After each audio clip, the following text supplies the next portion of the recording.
Without a doubt, the biggest win of the 2021 season thus far for the Bowling Green Falcons as they went up to Minnesota, a 30-point underdog, and they came home with the victory. Joining us now is Todd Walker, the voice of the Falcons on the Bowling Green Falcon Radio Network. Todd, thank you for spending some time with us. Great to be with you after such a resounding win for the Falcons.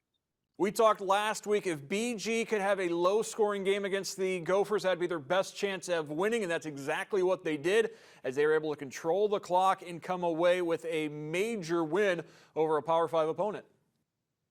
Yeah, the defense just refused to yield. I mean, the Gopher offense, we talked about it. They have a big offensive line. They're a power-running football team, and frankly, Bowling Green just never let them get the running game going. And the few instances when Minnesota tried to throw the ball, they simply weren't up to the challenge.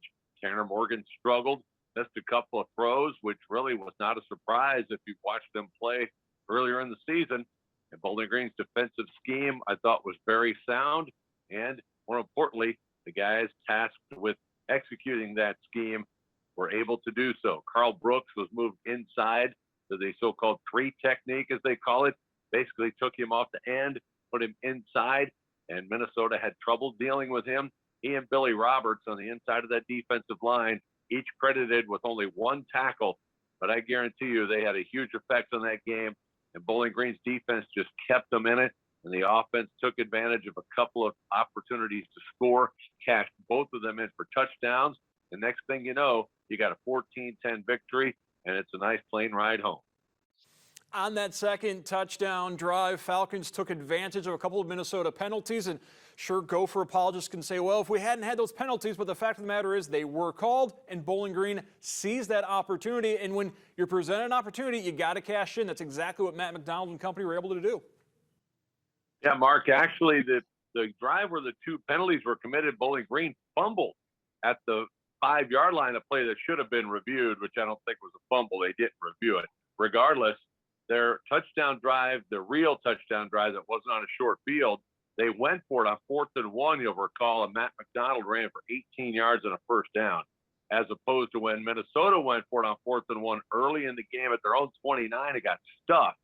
Those 2 plays may have been the 2 singular plays from one side or the other that proved to be the difference in the game, but the penalties that Minnesota committed in the 4th quarter on back-to-back kick plays elongated that one Bowling Green possession and really was to the detriment of the Gophers because it took so much time off the clock. Now, they got a break with the fumble that wasn't reviewed that probably wasn't a fumble, but ultimately those penalties took a lot of time off the clock. As you would expect after a win over Minnesota, BG racking up the honors as they basically swept the Mid-American Conference East Players of the Week awards this week. Yeah, and, well-deserved. Matt McDonald, I mean, the stat line, who cares? I mean, that's a winning performance. The guy takes care of the ball, had just the 1 interception, and he took some hits and delivered some important plays when they needed them. Both touchdowns were on the short run game and the Q run. Those are hard yards, and he made plays when they had to. When they had those 2 opportunities to get touchdowns, they got touchdowns, no field goals. So that was big. Defensively, Brock Horn is really emerging, making big plays. He's now a very efficient blitzer, and he chased down Tanner Morgan on a big run that the quarterback broke off early in the game and stripped him of the ball. That may have very well been a scoring drive for Minnesota. So those guys deserve a lot of credit. Matt Naranjo continues to punt the ball very well. Had a 77-yard punt that just trickled over the goal line, or he'd have had even better stat line. He's a real weapon in the punt game. Bowling Green's about plus 5 or 6 yards net punt over their opponents on the year. If you check the team's net punting, they're winning the field position battle when they exchange punts. This is probably the second biggest win of the Scott Loeffler era, trailing only the victory over Toledo in 2019. The interesting thing is going to be, how does Bowling Green build off this win against Minnesota? Now, if you go back to 2 years ago when they beat Toledo, what happened the following week? They lost to Kent State. Who do they play this week? Kent State again. Yeah, Kent State's really handled Bowling Green the last 2 years, putting up 62 points in each game.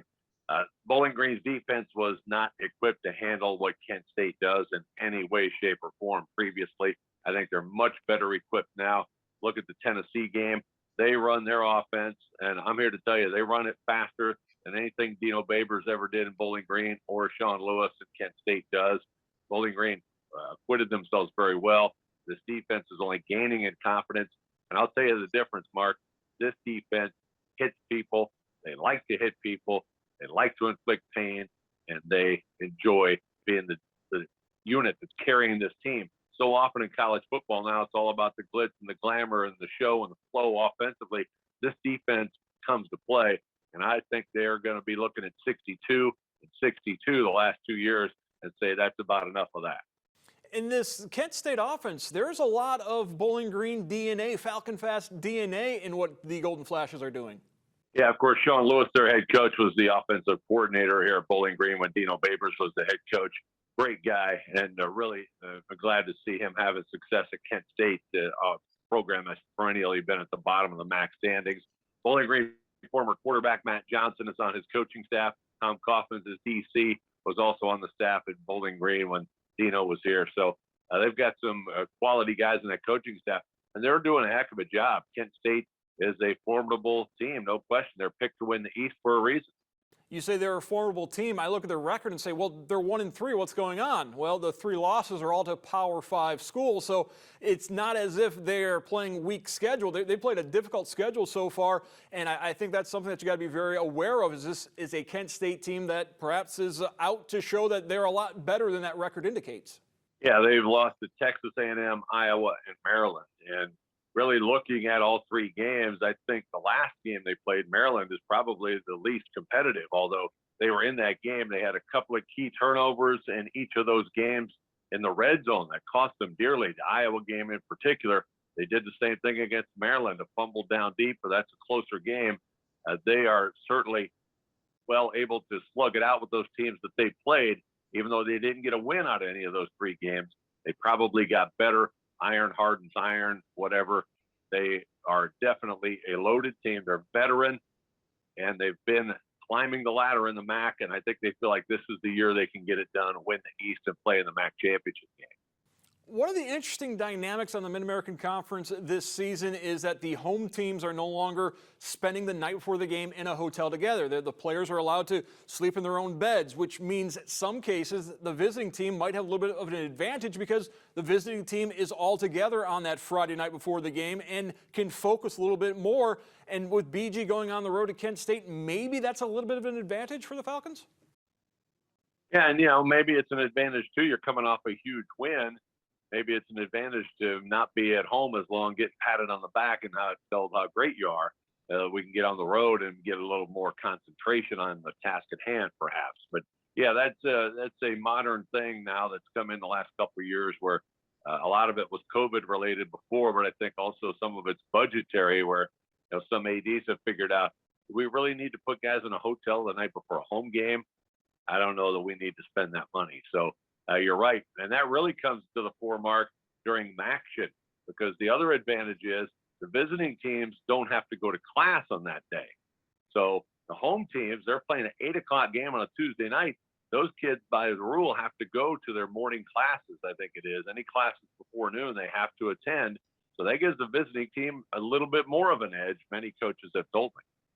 And it's not like the players can schedule classes and go, well, I can't take a class on a Tuesday because I'm going to have a game, because with the MACtion schedule, it could be Tuesday, it could be Wednesday, it could be any day during the week. So that really is a very interesting point you raise. Yeah, in fact, I think Bowling Green's last 3 games ago is Wednesday, Tuesday, Friday. So, flip a coin. It could be any day of the week. That's why they call it MACtion. All right, thank you very much, Todd Walker. You can hear him on the Falcon Radio Network as BG heads to Kent State on Saturday.